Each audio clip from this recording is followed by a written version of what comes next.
Hello, Scribblers. I'm Katie, the founder and CEO of the Scribblers Den, your online source for writing craft courses and writing community. We've got another incredible interview lined up for you today. We have the fabulous, and again, I'm never sure which side, so I'm just going to point both ways, the fabulous Laurisa Brandt with us. Laurisa writes immersive and heroic sci-fi fantasy adventures sweetened with romance. When she's not writing, she enjoys baking sourdough bread. Okay, I'm going to interrupt myself right here. How old is your starter? Well, I actually lost my starter just a couple weeks ago. That was unfortunate. But the flavor had changed. So some people actually say they'll restart their starter just to kind of get that original flavor back. And so I like my new one. It's got more zing to it now. That's okay. I'm so sorry. Like that is a tragedy, but I'm glad it worked out well. That's good. Okay. It was. So baking sourdough bread, the outdoors, and she currently resides in Central PA with her husband and their adopted Timna. Did I say it right? Mm-hmm. Okay. Timna African gray parrot Hercules, which is amazing. So Laurisa, it's great to have you here with us today. Thank you so much. I'm excited to be here and chat bookish things with you. Yes, it's been so fun for me. I had an interview I did yesterday and it was a blast. I am having so much fun getting to talk to authors. Even though I'm not getting paid for it, but I love it. It's so much fun. All right. So let's go ahead and dive right in. All right. I loved reading your background on your website. Like, I think it was one of the most fascinating biographies of an author I've really ever read. So besides writing, you've dabbled in all these other creative endeavors. Can you just share with us your love for being imaginative and creative and tell us what it is about writing specifically that keeps you coming back to this creative medium? I think it's kind of like processing the stories that you tell yourself. You're constantly engaging with story, whether it's film, books, or listening to other people's personal experiences. And then you're like, what if? And you have to answer those what if questions. And writing really, it allows me to explore those avenues and kind of play with possible outcomes, explore my own feelings, understand the world better. And that's something that I don't exactly get in visual arts as much, even though I still do visual arts. I do digital painting, but with my other mediums like pyrography, clay, taxidermy, that's just to get a nice visual product. And I don't do some of those things either because they can be toxic to parrots and for my own health. Yeah. Some dangers. So writing is one of those things that I can do pretty much anywhere without lots of supplies and needing lots of room for a studio. And so I think that's why it's stuck. Yeah. And that's also nice. And I love how you talked about just like it kind of lets you express and explore. The person I was talking with the other day, we were talking about how we don't necessarily like to journal, but we can create characters and put them through what we're going through. Absolutely. That. Here's my pain. Yeah, and we have that distance, so it allows us to be able to interact with it, and then we come to our own realization. So I think that I feel like that's a very universal thing.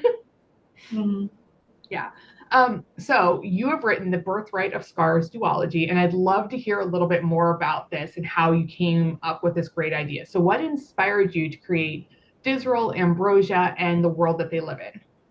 So it was inspired by Tron Uprising specifically. There was only one season of the show. Disney aired 2011, and there was the big what if at the end. And so Disrael was kind of loosely inspired by the male protagonist and Ambrosia by the female protagonist. And the world just grew from that ship that I loved so much. I love that. And it just became its own thing very quickly. It was never fan art, but the world has those similarities to Tron still, but it's also readers are catching things from all kinds of other works that I never engaged with, but until after I wrote it. But it was just neat to see how everything just kind of pulled from the conscious collective, I guess. Yeah, no, and I feel like that's where a lot of our inspiration, like we'll see something and it'll be like a specific character or a ship. I'm going to be really nerdy here. I love Romeo and Juliet. I've taught it a lot as a teacher. And Mercutio is my favorite character. So I was like, I need to have a Mercutio character. And yes. So one of my characters is very Mercutio coded. Mm-hmm. Very different, but also I'm like, no, this is what we need. So I feel like Yeah. a lot of us do that. We just find these things and then we latch on and it takes a life of its own. Yes, entirely. Yeah. So on your webpage, it mentions that you wrote the original 70K draft for Birthright of Scars in 3 weeks, which is absolutely amazing. My personal record is 80K in about 3 months. So very well done on your part. Is this your typical writing process? And are you more of a planner or a pantser? I completely pants this thing and I continue to pants, but I love reverse outlining. So if I do Okay. get stuck, I will reverse outline like what I have and then try to plot ahead. So I do a little bit of both. But my inspirations never really come as like where I plot an entire story out first and then try to write it. It's always like, let's see where this thing goes. Wow. So and like do you normally keep up like that kind of like intense pace of writing? Like you can churn out like thousands of words? I think that was a unique situation with Okay. Birthright of Scars because COVID had just started. I had tons of free time. There was no Mhm. social life. I calculated it out. It was like 3,500 words a day, including Wow. Sunday, like 7 days a week. But I remember that time being very lonely. Like I was commenting. I also didn't have social media at the time Mhm. for anything. And so I just had all this time. And I remember commenting during the editing process how lonely it was to be a writer. But I think that was I don't feel that as much now as I did Yeah. then. So I think that unique situation just allowed me to have so much time for writing that it made that possible. Yeah, no, It was that's crazy. honestly like aside from the COVID part, like if we just take that out because nobody wants that, that does sound beautiful. Like I wish that I could just have that time and that peace to Yes. produce that many words a day. That would be so amazing. Okay, so I'm going to circle back for a second because you said that you love reverse outlining. I hate reverse outlining. What is it that you love about it? It allows me to see my story from kind of like an overhead and Mhm. say, what have I got here? What can I work with? What's working? What's not? Um, and there's things that will like become canon once they're written. So I do have to Right. be careful, like how much time I spend dwelling on ideas. But usually everything I find like locks in really, really well, and I'm not having to remove as much. It's Oh, that's just awesome. what can I add to make this better. Mhm. Um, so the reverse outlining just helps speed up, what needs inserted, what character needs developed more to make this better. Yeah. And I agree with all those things. Like I see the value of reverse outlining. I just like I'll do it for like 5 chapters and then I'm like, I'm done. I can't keep doing this. I get so overwhelmed. So cheers to you for like loving it and embracing it because I wish I could do that. I need to work on it. Um, Being an author is something that goes beyond just writing and revising. So, one aspect that we rarely hear addressed is the financial side of being an author. And I know this is something that you love to talk about, and I'm so excited to get to hear this. Tell us a bit about how you've handled the financial aspects of being a writer. Um, Handled it. I wish I would have started sooner. This writing is a long game, and when I was younger, I knew I wanted to continue writing, but I didn't really foresee how much it was going to cost to continue as a Mm, self-published author. And now that I'm older and wiser, you see that it costs about $3,000 to have an editor, good cover designer, and push a book out into the world yourself. You're going to need about 10 of them before you're actively making money, mm, like a whole series or something. And that's like a $30,000 investment over the course of so yeah, many years. And I think a lot of writers just don't think about that or they don't know it yet if they're newer. And so what I'm doing now is I've started investing my royalties. I've started um, paying myself to write. That's something I learned off of a Jane Friedman article. It was the best advice ever. yeah. Paying myself to write and just remembering it's a long game. It's going to take time to get there. And if I'm money wise now, it'll be easier to continue self publishing in Yes. the future. Yeah. And I So, think, oh, sorry, no, go ahead. Go ahead. nope, go ahead. I was rambling. Okay. No, you weren't rambling. That was beautiful. I think that like what you said about paying yourself to write is a really important aspect of that journey that all small business owners don't think of. I know I only thought of it because when I, like was like, okay, I'm going to make the Scribblers Den. It's going to be an LLC and we're going to do these things. Um, Somebody like along the way was like, so what are you going to pay yourself for these services? And I'm like, what? That's crazy. Like, how do I have to pay myself? But you do, and you have to think about what you're going to be making and how you're going to do that, because you don't just get to spend all the money that you make. Like, you have to Right. allot No it. matter your hobby, even if it's knitting, you go to the Yeah. knitting store, when you buy those knitting supplies, you're paying yourself to knit. Like Yes. that's how you're affording your knitting. So in order to afford to publish, I have to pay myself out of my day job paycheck a certain amount, like an allowance. So I look at it as giving myself an allowance. Yeah. That's so And smart. That's so smart. I think that like we're going to get some other really great tips from you, I know, but I think that that's like one that everybody who's listening in right now should write down. Make sure that you're giving yourself an allowance to write. yes. So most writers aren't able to write full time. It's the dream. That's what we want. But we also really like eating and having places to live. So what steps can writers take to move towards being financially supported by their writing? So easy come, easy go. Royalties are small, and I would say like to be financially supported, you have to be wise with every royalty you get, and your time is your money, in my opinion. So it doesn't matter how many royalties you're making. If you turn around and you just spend those royalties, you don't have anything else to put into your writing. So like when you think about reinvesting that money and how long it's going to take you to reinvest that money, for me, I'm a longer writer. I can't churn out 2 books a year. Mm-hmm. I churn out maybe one every 2 years. So I have 2 years to make that money grow. So the royalties that I'm currently getting from Birthright of Scars, I've invested in a high interest savings account so Nice. that they can continue growing until I'm ready to put out for my next editor and my next cover designer. And I think that gives my money a lot more buying power because I have this time while I'm developing my next seller. Yeah, that's smart. And then another huge thing is your visibility. People think they can push a book out there and it's going to sell, but if you're not in front of your readers and you're not being seen, your books won't sell. And I've had 2 or 3 instances where somebody big in the book industry shared my work without me knowing it, and my sales skyrocketed because that person put my work in front of readers who want my book. And I was like, I've worked so hard to try to sell my book and I barely make any sales, but somebody with this huge visibility and this huge audience was able to sell it for me because it just needed to be right in front of, in front of the right eyes. So visibility is huge. No, and I think that goes back to like the community aspect too, right? So as you build your writing community, you can boost each other's books and share things and really help each other get those sales that you need. Newsletter swaps are great. Just collaborating and networking with other authors in your genre, that's a huge thing. Again, I'm looking at this from a self-published standpoint because if you are traditionally published, obviously your route will be different towards financial success. You're looking at advances and things like that.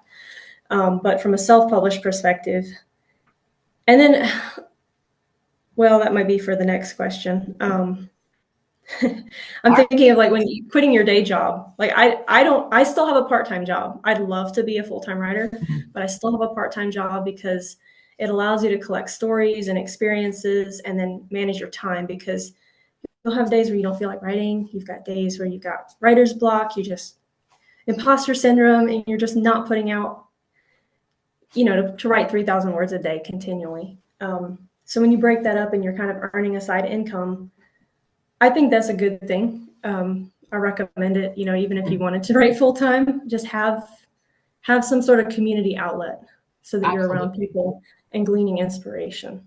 Yeah, because if you almost return back to that, like when you first start writing, it does feel like a very solo endeavor because you haven't built your community.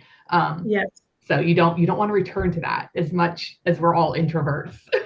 Yeah, and also people find out you write. Like I've had coworkers buy books, and then there's word of mouth there. And oh, hey, I know this person. You should contact them. And Okay, I'm really sorry if you could hear that. I have a new kitten, and she is playing with her toy very loudly. So I apologize if that comes through on the video, guys. She's very cute, but very loud. All right. So 2-part question. What's something about the financial side of writing that you were completely surprised by? And then part 2, what's your number 1 piece of financial advice to all the authors that are watching this interview right now? Okay, so the first thing that surprised me was the continued cost. I put out money to publish Birthright of Scars, and then I wanted to earn back what I had put out. So let's say you spend $3,000 to publish your book. Every royalty you earn back, you're trying to get that $3,000 back. But every month and every year, you're putting out hundreds of dollars more to keep your book in front of people. So you're continually spending, trying to make money. And that's, I think, something that will catch a lot of new authors off guard. It did me, certainly. Yeah. And then the second part, my biggest advice is to budget, because again, this caught me off guard and I didn't quite have a budget in place. And so when I saw how much more I was spending than I was earning, I scrambled and did a budget, I think at the end of 2024. Yeah. Last winter, I was like, I need a budget. So, and I did that on spreadsheets with a graph, whereas I plug in my expenditures, it has like a bar graph that automatically reflects, and I can visually see how much I'm earning, how much I'm spending, how much I've allotted for the year. It's not super hard to do. I mean, I have no formal education in spreadsheets. I learned this all from Googling how to work with spreadsheets. Don't be intimidated if you're afraid of spreadsheets.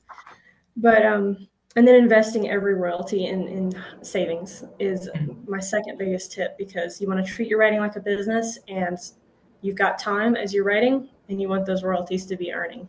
Yeah. So. No, I like that. And I love, as someone who has only just started doing budgets like in the past I'm 45 and I've never done budgets until the past 3 years. And I'm like, okay, maybe I should do this. It does make a big difference when you start looking at specifically how you're going to spend your money and what you need. And when you see it all laid out, you're like, oh, maybe I don't need to do X, Y, and Z, or maybe I could cut this out. And you start to make some better choices about your choices.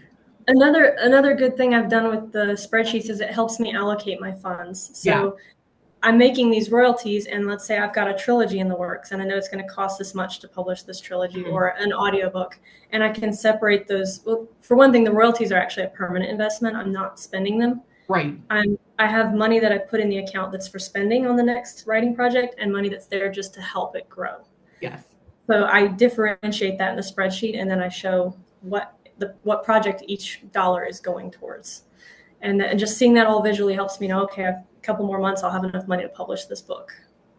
That's so smart. Like I can see how long it will take me to get there at my current rate of savings and things like that. Yeah. It almost reminds me of like the classic like Christmas club that you do with your bank, and you're like, I'm going to put $50 away every month to prepare for Christmas. And then this time you're doing to publish a book, and you're like, now when it's ready, I have that funds available. Yes. That's smart. I like that. I like that. And also, what, like, do you work with somebody to figure out like your taxes for all the book stuff, or do you do that on your own? Just real basic. I actually have a tax accountant because I previously had an Etsy business online. And so to help with just all the extra tax stuff that I created, we already had a tax accountant. And as I've merged away from selling online, I'm still selling online actually because I have my author website. Right. So it's just recommended to have one because they know all the ins and outs. Yeah. Yes. I've relied on one the past 3 years with all my business stuff, and it's made a huge difference. Just because there's some things that like you don't even know that you can expense. Like I just had to get a new laptop. My laptop died, and all I could think of, I was like, oh my God, I get to expense this. This is so exciting. This is a work item. I've been doing that for years, selling on Etsy, but with books, it's a little different. There's less you can expense, I think, just a little bit, but it's just having his knowledge is peace of mind. It helps me focus on my writing. Having that because you do like you have more important things to be doing. We need more books. So all right. And so speaking of selling things and creating things, you have a coloring book for Birthright of Scars that readers can buy on your website. And I saw this and I'm like, this is amazing. I love when I find like unique things that authors are doing. As an adult, I also believe that coloring is highly like it's relaxing. It's wonderful. I love it. So what inspired you to create this? Did you hire an artist? Did you create the images on your own? And how did you decide which scenes to illustrate? Just tell us about this project because I love it. Oh my, it was a lot of fun, but there's kind of a horror story in the middle of it too. Ooh, exciting. So it was a crowdfunding perk. Originally, I had done the paintings prior and put them in the book. So I already had like 11 illustrations. Okay. And then I was going to make like a photo book as the perk. And then I was like, no, people actually like to color. So I'm just going to do line art of my drawings and add some more. So I did that. And then in the middle of it, my laptop crashed, hard drive crash. I lost everything because I had backed up to the point that I had started creating the coloring book, but I hadn't backed up all my, the start of the coloring book. So I was almost finished with it and lost everything and had to redo all the line art. Oh my gosh. But I'm kind of crazy, so I did it in like a couple weeks. I lost an Right. entire month of work and time, an entire month. Still got it done in time to send out to my backers. And then of course, I did the work myself on my digital drawing tablet, and it was a lot of fun. It was a lot of fun. How did you decide what you wanted to put in there? Like, which scenes did you pick? I just picked things that really resonated with me, like the high impact moments, the moments that I knew had a lot of meaning or tied in with other scenes. Yeah. There's a little bit of everything. There's a little bit of romantic scenes. There's fight scenes. There's conversational scenes. And all character focused. Oh, I love it. I love it. There's like no spoilery scenes, are there? Like, there's a kiss scene in there. Okay. There's Well, I feel like we expect that. Like that to me is not a spoiler if there's like a romance aspect to the book. Like we know that's going to happen. There's a guaranteed HEA, and of course there's going to be a kiss in there. Yes. No, I think that's so cool, and I think that more authors should do this with their books. So, listen, authors, more coloring books, please. So I am super interested in this next bit because it involves audiobooks, and I personally love listening to audiobooks. So you're working on an audio version of the duology. I listened to the sample on your website, and just wow, I have so many questions. So how did you decide to do this, and just tell us everything about it? A friend of mine had just started or finished crowdfunding her dramatized audio. And so that kind of piqued my interest because it's not like full cast audio drama, but it's close enough. Yeah. And it's like, oh, my book would sound so good this way. It does sound so good. Oh my gosh. So good. Thank you. Thank you so much. And I knew that the audiobook readership was just vast and growing exponentially. I hear so many people talking about how many more people are listening to audiobooks each year. The market just keeps growing. There's people who are just too busy to read physical books. They can only do audiobooks. And I was like, this will bring in more readers. Yeah. So that really cemented my decision to go. And then once I started my process, my sound designer told me you can have it in basic and dramatized, because the way we're doing it, all I have to do is strip the soundtrack off the back and just leave their voices. So I can appeal to the people that want to listen at higher speeds and the people that want that movie in their mind experience. Awesome. Okay, so really quick side question.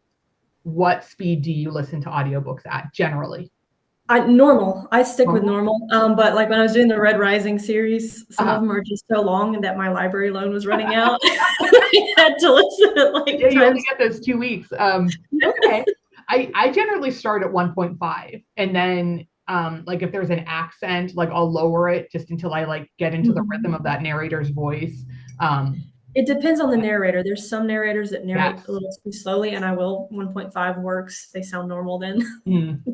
Yeah, if I ever get up to 2, it's like because I'm spite listening. Like I hate this book so much and I don't want to finish it, but I'm like, I just have to listen to it. So I put it up and it's like chipmunks doing it, and I love it.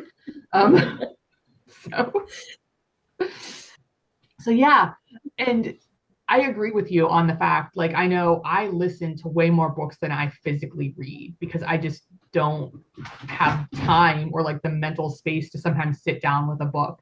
But every day when I wake up, that's actually what I do is I open up my phone and I put on my audiobook and I listen to an audiobook from the moment I wake up until the moment I arrive at work. And so I always get like an hour and a half, 2 hours of reading in that way. And it always makes me sad because there's so many indie authors I want to read. And I'm like, I just don't have time. But if more indie authors are able to get, and more self-published authors are able to get these audiobooks out, I do agree. I think it's really going to up your readership. Yeah, I know there's some bloggers that have said they want to read my book, but they needed an audio because their lists are so long how much Yeah. they have. Yeah, it's just not going to happen. And then you can do it and you can do other things. Like I can go to the gym and listen and I can get ready for work and I can do my dishes or walk my dog. So yeah, no, I just think that's so smart. Like from a business perspective, to do that to increase your readership. So this is not just like we touched on this a little bit, someone narrating the book. So you have background sound effects that make it really immersive. And like I said, like I listened to that sample, and I'm so sorry, my dog is now barking. Lots of animals happening here. Okay, he's gonna go bark in the other room, and now we'll be able to hear him. Fantastic. All right, but it's really immersive, just like that. You had the immersive dog barking sound. See, that was all very planned. What was the process like of finding your voice actors and having those sound effects created? I went to Casting Call Club, and I only knew about this through a Discord server where I had auditioned for some like fan project.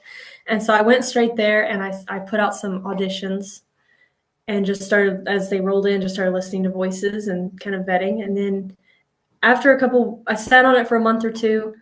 I didn't know what to look for. Let's put it that way. I didn't know if I needed a project manager, what sound design was, like what an audio engineer was. I just thought I needed kind of like one guy for that. So when I finally I did some Zoom interviews with my picks, and I got this amazing audio engineer, and he was kind of asking me the same question, like, do you need somebody else, or are you doing the project managing? And at that point, I realized, I was like, oh, so I actually need to handle the project management or hire it out to a project manager. I decided I'll be the project manager. That's fine. So I just kind of chose from there. I found some great people. There was so much to choose from, actually, so much talent to choose from and skill. Yeah. And so you get their prices, their quotes via email, and try to follow your gut, really, because it's kind of overwhelming. Oh, sorry. And then on the sound effects side, that's entirely like your audio person, or like what's the process like for you deciding A, what sound effects you want, and then B, like how do they just produce them in whatever magical way that they do that? Yeah, we're still kind of figuring that out. So my audio engineer, he does his own field recording. I'm learning so much about this as I go, just from working with him. So I can make suggestions. I've sent him clips and been like, this in the book sounds kind of like this. Here's some inspiration for you, and he's happy to work with that. There are sound libraries that a lot of audio engineers will buy. Okay. And then obviously some create their own. Some do a mix of both. So it's more costly, but Right. they're the kind of people that will sit there live and like clap the coconut shells too, the horse hooves. Oh my God, that's amazing. That kind of stuff. I They're really actually cool. learned the other day that like I listen to a rain like sound thing a lot. And somebody said, I might ruin this for so many other people, so apologies in advance. But apparently rain is like the sound of frying oil. And so now it is. Yeah, and so now every time I listen to like my rain app would be like a thunderstorm, I'm like, wow, this is just like a pan of oil. And it's kind of messed with my head a little bit. So I'm sorry, Scribblers, but rain sound effects. No, that's really, really cool. And I love how they're like making all those different choices and how you're adding those things in. And Scribblers, please know you can go to Laurisa's website and like pre-order this and really help support the project. So you should all go do that when you're done watching the video. Please go do that. They can listen to the 8-minute sample for free. Yeah, you can listen to the sample for free, and then right now it's 30% off. Yes. Yeah. If you like pre-order. So yes. So come on, Scribblers, like you know what to do. Get out there. For writers, what is your best piece of advice that you have for anybody out there looking to do some of these similar things?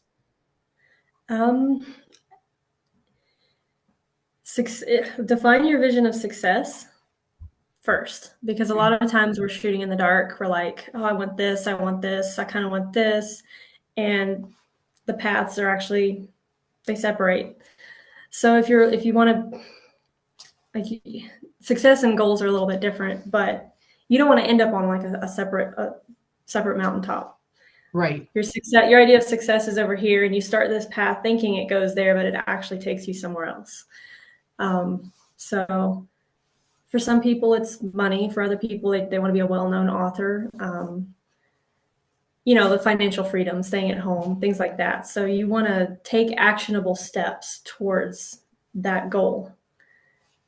And it's going to be different for every author, whether you're traditionally published or self-published.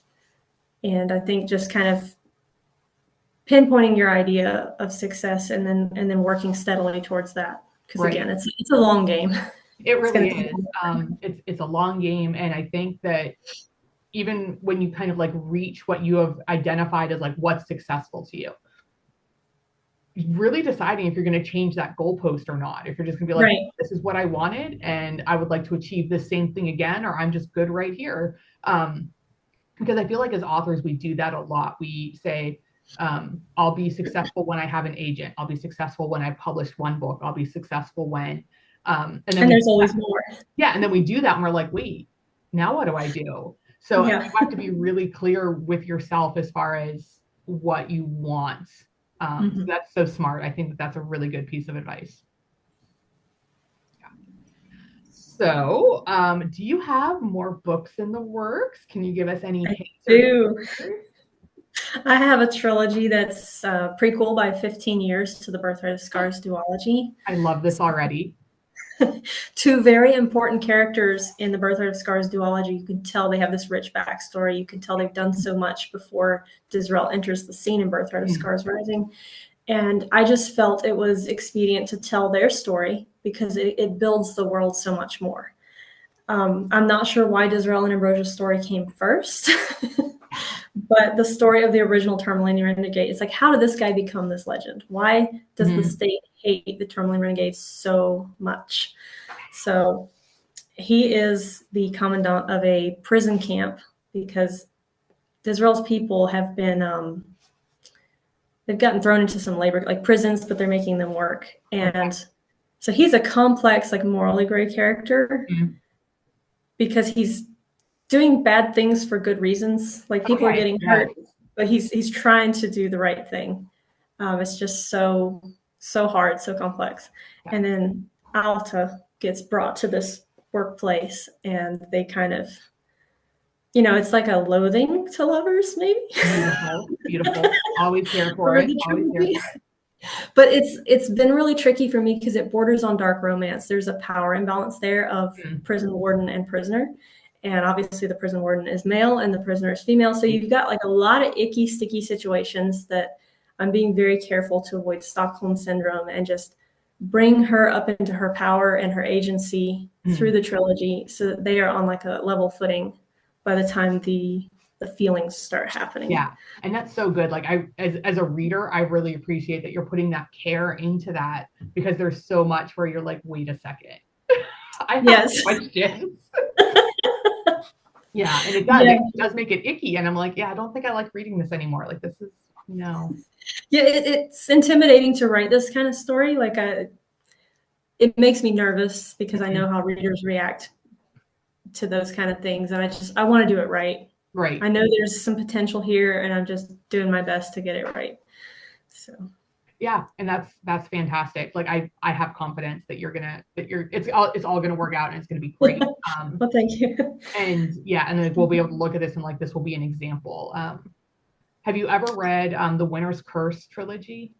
I have not, no. Okay, it kind of deals with something similar in the sense of you have it's like role reverse. So she owns him as a slave.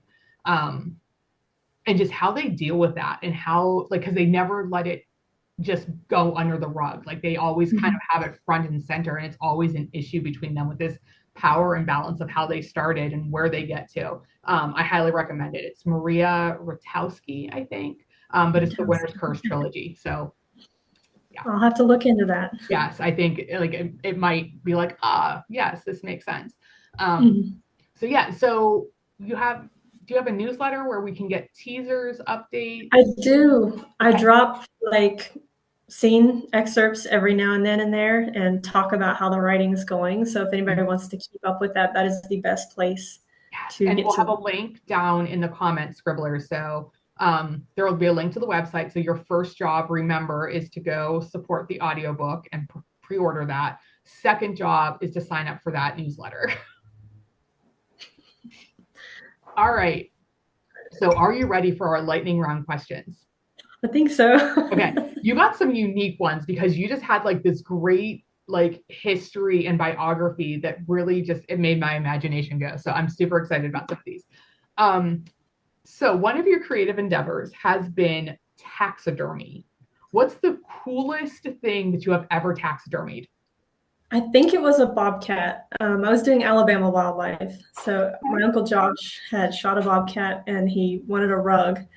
And because his niece was doing taxidermy or, dabbling in it, he gave it to me to do. And I did my best on it, but my experience level was still pretty poor. So the face looked pretty bad, and I don't think he was too pleased with it. So I feel bad to this day. But it was a lot of fun to do. I don't have it. I think But does he he might have have given it? it. I don't know. I don't Okay, know if he he better. You put a lot of work into that. Like, he was very gracious about it, but I knew deep down that it wasn't quite the level he expected. yeah, yeah. That's amazing though. Like of all the like different art forms, that is not one I ever expected to actually talk to somebody who has like done it. So thank you. I can cross it off my bucket list now. Yeah. All right. Your second question is, have you taught your parrot Hercules any bad words? And if yes, which ones? Yeah, we don't use the bad words in this house, but he does mimic our, you know, our, your they learn from you. They watch you very closely. So we tell him to be quiet. He tells us to be quiet. Okay. And it's like a 2-year-old. Sometimes I'll talk to him, "Hey, how you doing, sweetie?" And he'll be like, "Be quiet." You get it right back. Yeah. He'll also shout the word no at you if I tell him, "Don't do that. Be good." He'll go, Yeah. "No." Oh my gosh. So how old is he right now? He is 13 going on 14. Okay. And how long are they like a really long living animal? Like do you have to 55 is feed him? Okay. 55 years is typical for his breed. All right. That's like always is wild to me. And like as a kid, I never thought about like, oh, you have a parrot. Cool. Um, but some people, like some of them live like 70, 80, Yes. like up, like close to 100 years, and you have to like put it in your will. Like this is going to go to this Yes. person. Um, They are very long. Yeah. yeah. A lot of people get them thinking, oh, it'll be a pet that, like a dog or a Right. cat. But it's kind of like, I know dogs and cats, I love dogs and cats. They are like family members too. But having a creature in your home that long makes them so much more like a family member, like a literal Mhm. someone who's going to be there with your kids if you pass on first. Yeah. They're Yeah. in the family. It's wild to think about. Okay, and one more really quick Hercules question. Does he dance? Like if you put on music, does Yes. he do like the dance thing? Like He loves the I love. upbeat stuff. Okay. He does the head bob. Yeah. Yes. Some of my favorite videos, like if I'm scrolling through TikTok or Reels or whatever, and I'm like, oh, look at the dancing bird, like it soothes my soul. So, all right. Question number 3. What is a food that you grew up with, because you're from the South, that central Pennsylvania just can't seem to get right? The food here is remarkably bland by comparison. Um, You're not wrong. As a if fellow you ask Pennsylvanian, you're not wrong. if you ask a Dutch person their 3 favorite herbs to put in a meal, it'll be milk, salt, and pepper.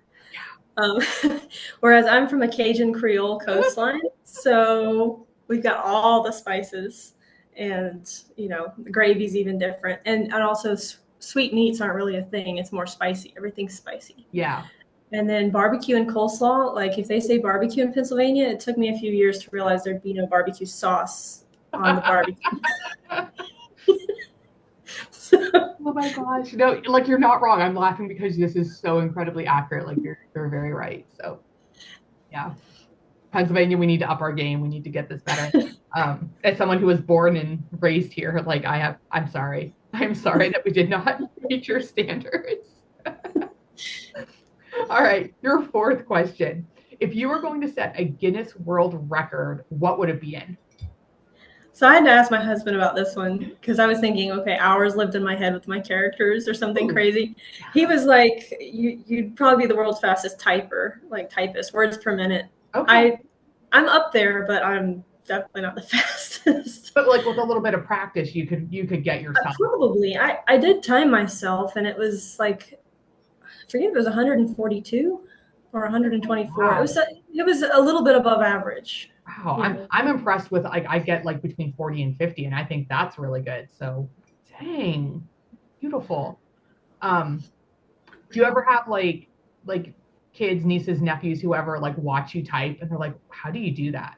If somebody's standing over me dictating, I can type as fast as they're speaking. Oh wow.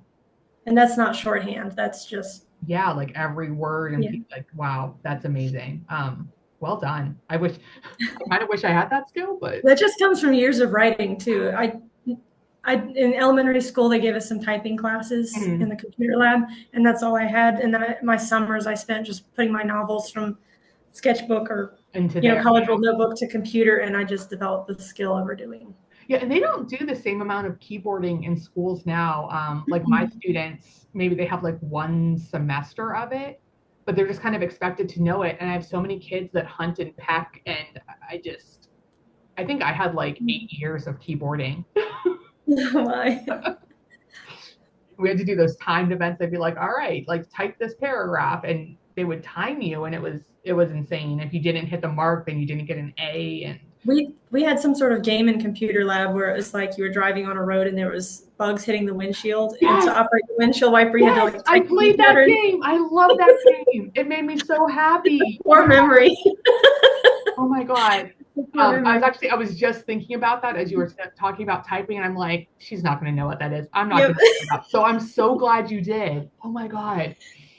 Yeah. I fantasize about that game sometimes. I'm like, when times were simple and you were just typing to get rid of the bugs, like, Yep. awesome. All right, Scribblers, you can find links to Laurisa's webpage down below. Remember, check it out, order books, pre-order that audiobook, sign up for the newsletter, do all of the things that you know as avid readers and devotees to authors that you need to do. Laurisa, thank you so much for joining me. It's been an absolute pleasure chatting with you. Thank you so much for having me. I've had a really fun time chatting with you today. Yeah, it was fun. All right, Scribblers, you know the drill. I need you to hit the like button. I need you to hit subscribe, and we will see you next time. Bye, everyone. Thank you. Bye bye.